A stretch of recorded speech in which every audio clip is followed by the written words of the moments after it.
Ambati silks Kanchipuram sorry store now in Vijayawada. Exclusive పట్టు saris, సల్వాస్ and lehengas.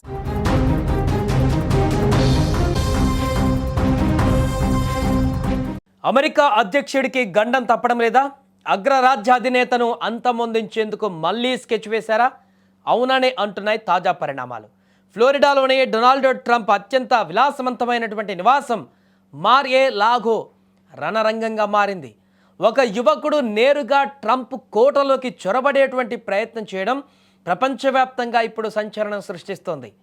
ఆదివారం సాయంత్రం అందరూ ప్రశాంతంగా ఉన్న సమయంలో మార్-ఏ-లాగో ఎస్టేట్ వెలుపల ఒక్కసారిగా తుపాకీ శబ్దాలు వినిపించాయి. ఒక యువకుడు అత్యంత ప్రమాదకరమైనటువంటి ఆయుధాలతో సెక్యూరిటీ వలయాన్ని ఛేదించుకొని లోపలికి దూసుకొచ్చాడు. అతడి చేతిలో ఒక సెమీ ఆటోమేటిక్ గన్, మరో చేతిలో మండే స్వభావం ఉన్నటువంటి పెట్రోల్ క్యాన్ ఉన్నాయి. అంటే కేవలం కాల్పులు జరపడమే కాదు, ఏకంగా ఎస్టేట్ను తగలబెట్టేందుకు లేదా పేల్చివేసేందుకు అతను ప్లాన్ చేశాడని స్పష్టమవుతుంది. అయితే అక్కడ పహారా కాస్తున్న సీక్రెట్ సర్వీస్ ఏజెంట్లు క్షణాల్లో స్పందించి అతన్ని హెచ్చరించారు. అతను వినకపోవడంతో తప్పనిసరి పరిస్థితుల్లో కాల్పులు జరిపారు. ఆ కాల్పుల్లో దుండగుడు అక్కడికక్కడే కుప్పకూలిపోయాడు. దీంతో ఈ యొక్క వ్యక్తి అక్కడ చనిపోవడం జరిగింది. ఈ ఘటనపైన యుఎస్ సీక్రెట్ సర్వీస్ ప్రతినిధి ఆంటోనీ ఎక్స్ వేదికగా సంచలన విషయాలు వెల్లడించారు. మా భద్రతా సిబ్బంది అత్యంత అప్రమత్తంగా ఉన్నారు. ఒక అగంతకుడు చట్టవిరుద్ధంగా ఆయుధాలతో నివాసంలోకి చొరబడ్డాడు. ఆ గందరగోళంలో మా ఏజెంట్లకు ఎలాంటి గాయాలు కాలేదు, కానీ నిందితుడు మాత్రం మరణించాడు అని ఆయన ధృవీకరించారు. నిందితుడి వద్ద దొరికినటువంటి ఆధారాలను బట్టి అతను ఎక్కడి నుంచి వచ్చాడు, అతనికి ఎవరైనా సహకరించారా అనేటువంటి కోణంలో FBI ముమ్మర దర్యాప్తు చేస్తుంది ఇప్పుడు. సో దీంతో ఘటన జరిగినటువంటి సమయంలో ట్రంప్ తన నివాసంలో లేరని అధికారులు స్పష్టం చేశారు. సాధారణంగా వారాంతాలలో ట్రంప్ మార్-ఏ-లాగోలో గడుపుతారు. బహుశా ఆయన అక్కడే ఉంటారనే ఉద్దేశంతో ఈ పక్కా ప్లాన్ జరిగిందని నిఘా వర్గాలు అనుమానిస్తున్నాయి.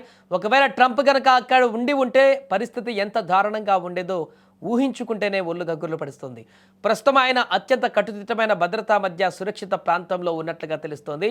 ఇక ఇది ఒకటా రెండా ట్రంప్పై వరుసగా జరుగుతున్నటువంటి దాడులు చూస్తుంటే ఇవి యాదృచ్ఛికంగా జరుగుతున్నవి కావు అనిపిస్తుంది. గతేడాది జూలైలో పెన్సిల్వేనియాలో ర్యాలీలో మాథ్యూ క్రూక్స్ అనే యువకుడు జరిపిన కాల్పులో ట్రంప్ త్రుటిలో ప్రాణాపాయం నుంచి తప్పించుకున్నారు.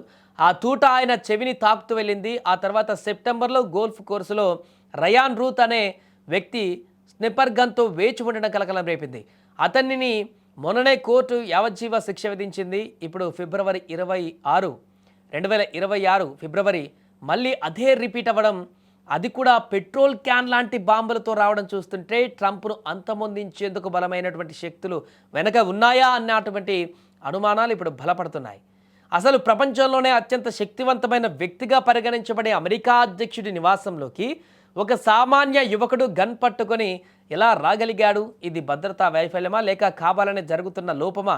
ఇప్పటికే అమెరికా రాజకీయాలలో ఈ అంశము చిచ్చురేపుతోంది. FBI రంగంలోకి దిగింది. నిందితుడి ఫోన్, ల్యాప్టాప్ స్వాధీనం చేసుకున్నారు. రేపటిలోపు ఈ మిస్టరీ వీడేటువంటి అవకాశం ఉంది. అమెరికా అధ్యక్షుడి భద్రతపైన నెలకొన్న ఈ ఉత్కంఠకు తెరపడాలంటే మరికొన్ని గంటలు వేచి ఉండాలి.